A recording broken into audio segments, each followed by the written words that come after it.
बिस्मिल्लाहिर्रहमानिर्रहीम अस्सलाम वालेकुम dear students, welcome to our YouTube channel. Hope so आप खैरियत से होंगे। इस वीडियो में बात करने वाले हम पाक 301 जीडीपी सॉल्यूशन का, और आपको 100% करेक्ट सॉल्यूशन प्रोवाइड करूंगा। एज़ आपको पता है जीडीपी हो या असाइनमेंट हो पाक 301 की, उसमें मार्क्स बहुत कम मिलते हैं, लेकिन जिस तरह से मैं सॉल्यूशन को एक्सप्लेन करूँगा और जिस तरह से आपको वो सॉल्यूशन बताऊँगा, आपने उस तरह से किया तो आपको पूरे मार्क्स इंशाल्लाह मिल जाएंगे। ठीक है, हम स्टार्ट करते हैं। उससे पहले मैं आपको बता दूँ फाइनल टर्म प्रिपरेशन के हवाले से, जो पाक 301 है, इस पर एक ऑलरेडी वीडियो अपलोडेड है, उसमें शॉर्ट नोट्स हैं, थोड़े से हैं, वो आपने करने हैं, उससे आपका सब्जेक्टिव हो जाएगा। और जो ऑब्जेक्टिव है उसके लिए ऑलरेडी जो है ना वो वीडियो अपलोडेड है। उसमें क्या है कि आपको सब्जेक्टिव फाइल्स मिल जाएंगी, जिनमें से आपका सब्जेक्टिव काफ़ी हद तक लग जाएगा। तो ये आपको डिस्क्रिप्शन में मिल जाएंगी, या आप प्लेलिस्ट चेक कर लेना।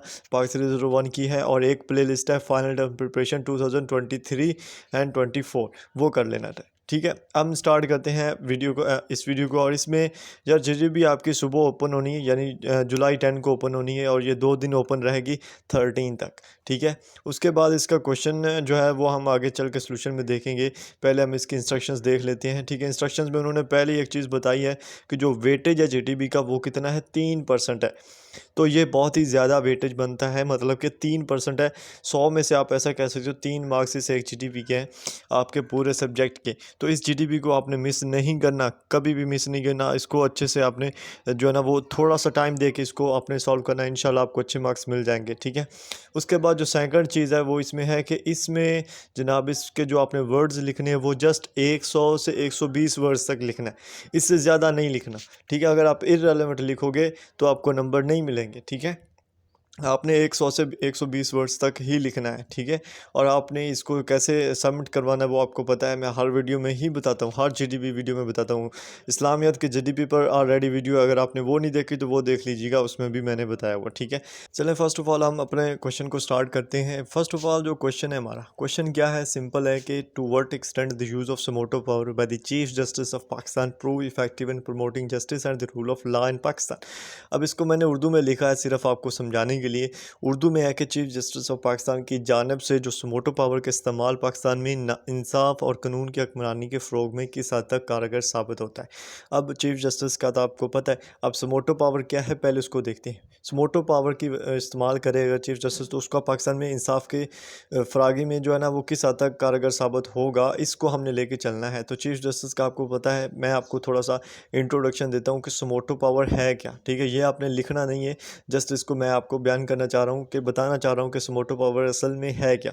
अब समोटो पावर एक कानून है, लीगल टर्म है, पाकिस्तान में यूज़ हुआ है, और इससे क्या हुआ है, ये चीफ जस्टिस जो होता है पाकिस्तान का, उसको इतना इख्तियार देता है कि वो खुद के तौर पे कोई भी केस उठा के, कोई भी केस जो केस दायर हुआ है, और अगर कुछ जिसने दायर किया वो पार्टी भी ना आए, जिस पर हुआ वो भी ना आए, वो क्या करे, चीफ जस्टिस खुद उसको इसको उठा के उसको सॉल्व करने की सलाहियत रखता है।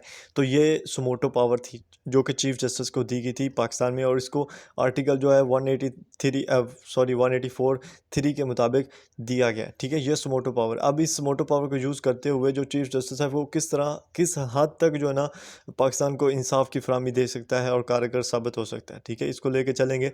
तो सॉल्यूशन यहाँ से स्टार्ट होता है। यार आपने चैनल को सब्सक्राइब कर दिया है, बेस्ट है, नहीं किया जल्दी से करें ताकि नेक्स्ट भी वीडियोस आपको मिलें। ठीक है, तो स्टार्ट करते हैं। यहाँ से आप ने यहाँ से स्टार्ट करना है, आपने जस्ट मेन पॉइंट्स लिखने हैं कि क्या क्या मेन पॉइंट्स थे, जिन मतलब जो कि अभी चीफ जस्टिस करवा रहे हैं हमारे। ठीक है, तो फर्स्ट ऑफ ऑल पहला जो मैंने लिखा है वो यही था, सिंपल कि समोटो पावर क्या है और इससे मतलब चीफ जस्टिस को क्या इख्तियारात मिलते हैं। ये लिखने से आपका मतलब जो है ना वो सही बन जाएगा। वहाँ पे पहला पॉइंट आपका बन जाएगा कि जो समोटो पावर है वो अलाउ करता है चीफ जस्टिस को कि वो अपने तौर पर कोई भी केस ले सकता है। इसकी जो पहली 28 लाइन है ना, ये 28 लाइन ये आपने लिख देनी, इतनी इनफ है। ठीक है, इसको अपनी वर्डिंग में लिखना है, आपने ज़्यादा इसको डिटेल नहीं देनी। ठीक है, ये वही डेफिनेशन है जो ऊपर मैंने बताई आपको।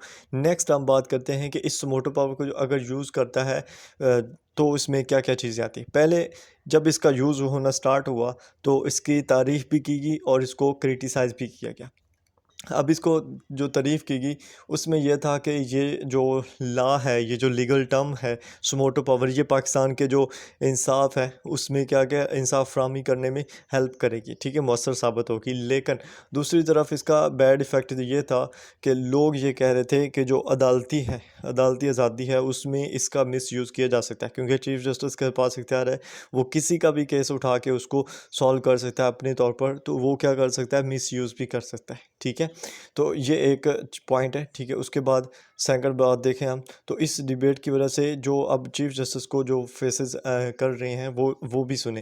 पहले ये कि इससे पाकिस्तान की जो जुडिशल इंडिपेंडेंस है और इंटीग्रिटी है वो तो इंक्रीज़ हुई है, उसमें इम्पोर्टेंस आई है, उसमें अहमियत आई है। लेकिन दूसरी तरफ इसमें यह था कि जब कोई भी अदालती बंदा है, कोई मतलब कि कोई पॉलिटिकल बंदा है, उसके खिलाफ कोई केस है और चीफ जस्टिस उस केस को लेता है, ठीक है, और उसको हल करने की कोशिश करता है, तो चीफ जस्टिस पर क्या होगा, पॉलिटिकल प्रेशर होगा ना। मतलब कि वो जिसके खिलाफ केस होगा वो उस पर पॉलिटिकल प्रेशर डालेगा और इसमें इंटरफेयर करेगा। तो ये वो चीज़ें हैं जो इसकी वजह से मतलब कि जो चीफ जस्टिस उसको मुश्किलात का भी सामना करना पड़ा है, और दूसरी तरफ इसकी वजह से जो है ना आज़ादी भी आई है, ठीक है।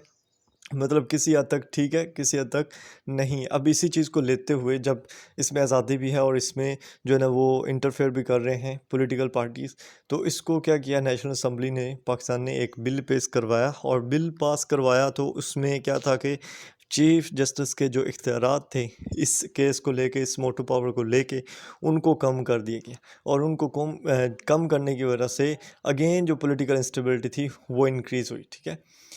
अब चीफ जस्टिस के इख्तियारात कम किए, उसमें क्या था, अब कम इसलिए किए क्योंकि उनमें एक लाइन खींच दी गई, यानी कि डिफरेंस बता दिया गया चीफ जस्टिस को कि ये केसेस हैं जो आप ले सकते हो और ये केसेस हैं जो आप नहीं ले सकते हो, ठीक है। और इस सारी चीज़ों को लेके चलने की वजह से जो ना वो सारा कुछ सही चलने लग गया, ठीक है। और ये जो केस था, मतलब ये जो कानून था, ये सुप्रीम कोर्ट ऑफ पाकिस्तान ने बिल 2023 में पास करवाया था, ठीक है, और नेशनल असम्बली से पास करवाया था, ठीक है। और इसके मुताबिक चीफ जस्टिस को ये सारी पावर्स दी गई थी और ये सारे इख्तियार दिए गए थे, ठीक है। तो यहाँ तक आपको समझ लग गई होगी, आई होप। ओके, तो अब जिस तरह मैंने आपको समझा दिया है, इस तरह आपको आई होप किसी ने नहीं समझाया हो ना, तो ये वो सारा सोल्यूशन तो जो मैंने आपको बताया है। और आपको अगर वीडियो अच्छी लगी तो लाजमी like and share and subscribe लाजमी किया करें, ताकि नेक्स्ट जैसे ही वीडियो अपलोड हो आपको नोटिफिकेशन पहुंच जाए। मिलते हैं नेक्स्ट वीडियो में, अपना ख्याल रखिएगा, अल्लाह हाफिज़।